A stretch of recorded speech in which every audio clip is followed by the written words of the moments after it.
Hello math के champions. आज की इस वीडियो में हम चैप्टर 4 की रिव्यू एक्सरसाइज के क्वेश्चन नंबर 4 और 5 को सॉल्व करेंगे। मैं हूं आपका टीचर सर शज़ेब और सर शज़ेब ऑफिशियल चैनल पर आपको खुशामदीद। अगर तो आप इस चैनल पर नए हैं तो जल्दी से इसको सब्सक्राइब कर लें। तो चलिए क्वेश्चन नंबर 4 की स्टेटमेंट की तरफ बढ़ते हैं। तो क्वेश्चन नंबर 4 की स्टेटमेंट है बच्चों यहाँ पे find square root by factorisation and division method. यहाँ पे हमने स्क्वायर रूट मालूम करना है फैक्टराइजेशन के ज़रिए बजरिया तजज़ीज़ से एंड डिवीजन मेथड और डिवीजन मेथड के ज़रिए यानी बजरिया तकसीम के तरीके से। ऑफ द एक्सप्रेशन, यहाँ पे एक्सप्रेशन दी हुई है 16x⁴ प्लस 8x² प्लस 1। तो चलिए इसके सोल्यूशन की तरफ बढ़ते हैं। तो यहाँ पे बच्चों हम इसको लिख सकते हैं 16 को हम लिख सकते हैं 4⁴, x⁴ को हम लिख सकते हैं x² का स्क्वायर प्लस यहाँ पे ये 1 का स्क्वायर हम लिख सकते हैं प्लस 8x², ऐसे ही आ जाएगा। अब यहाँ पे चेक करें तो इसके ऊपर भी स्क्वायर है, इसके ऊपर भी स्क्वायर है, तो दोनों का स्क्वायर हम इकट्ठा लिख लेंगे तो 4x² का स्क्वायर आ जाएगा प्लस 1 का स्क्वायर। तो फार्मूला हमने पढ़ा था a प्लस बी का होल स्क्वायर जो इक्वल होता था a का स्क्वायर प्लस b का स्क्वायर प्लस 2ab। तो यहाँ पे हम लिख सकते हैं 2a की जगह पे हमारे पास यहाँ पे है 4x का स्क्वायर और b हमारे पास है यहाँ पे 1। तो चेक करें 2 को 4 से मल्टीप्लाई करेंगे तो 8 आ जाएगा, 8 को 1 से करेंगे तो 8 आ जाएगा, साथ में x का स्क्वायर आ जाएगा। तो इसको हम इस तरह से भी लिख सकते हैं। अब इसको हमने क्लोज करना है, तो जब क्लोज करेंगे तो a प्लस बी का होल स्क्वायर आ जाएगा। a यहाँ पे 4x² है प्लस और b यहाँ पे 1 है, तो ऊपर हमारे पास स्क्वायर आ जाएगा। अब क्योंकि हमने स्क्वायर रूट लेना है तो दोनों साइड पे हमने स्क्वायर रूट लेंगे, तो यहाँ पे आ जाएगा 4x² प्लस 1 का स्क्वायर और ऊपर आ जाएगा स्क्वायर रूट।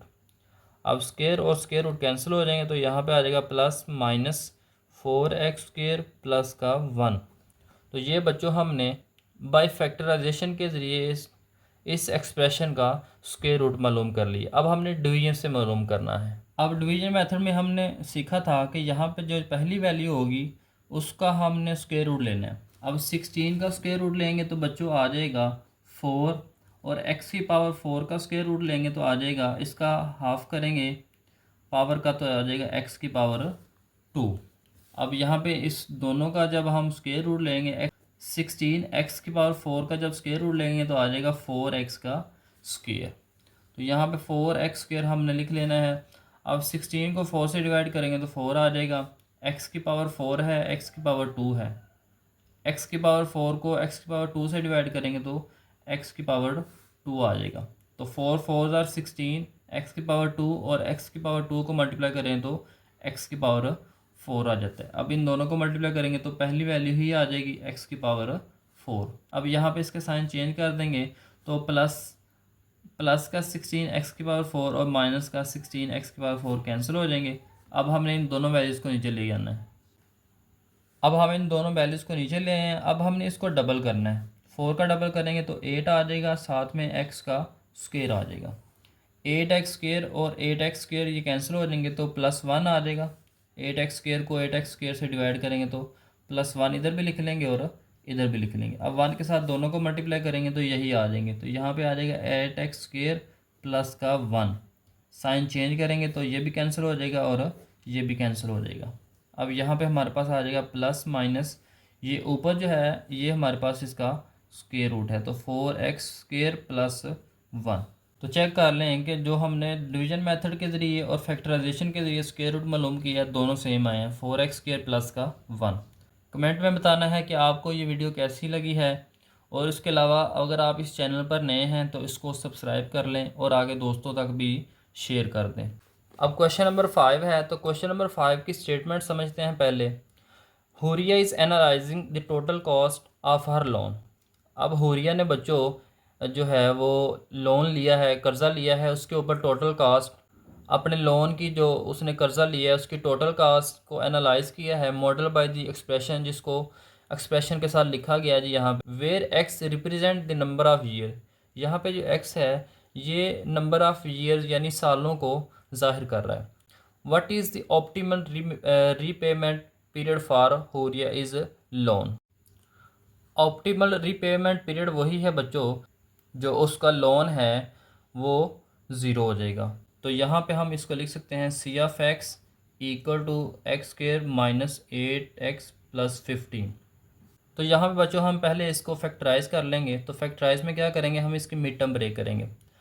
प्लस करके -8 आना चाहिए। यहाँ पे हम लिख सकते हैं -3x माइनस 5x और मल्टीप्लाई करके 15 आना चाहिए। तो यहाँ पे -3 -5 -8 होगा। -3 और -5 को मल्टीप्लाई करेंगे तो प्लस का 15 आ जाएगा। अब यहाँ पे चेक करें तो इन दोनों में से x कॉमन है तो x -3 आ जाएगा, और यहाँ से -5 कॉमन है तो यहाँ पे भी x -3 आ जाएगा। दोनों में से x -3 को कॉमन लिख लेंगे तो यहाँ पे आ जाएगा x -3 और यहाँ पे x -5।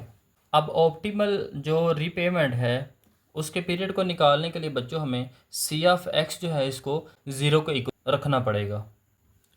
तो यहाँ पे हम लिख सकते हैं for optimal repayment C of X जो है वो ज़ीरो के तौर पर हम इस्तेमाल करेंगे। तो यहाँ पे सी ऑफ एक्स की जगह पे हमारे पास आ जाएगा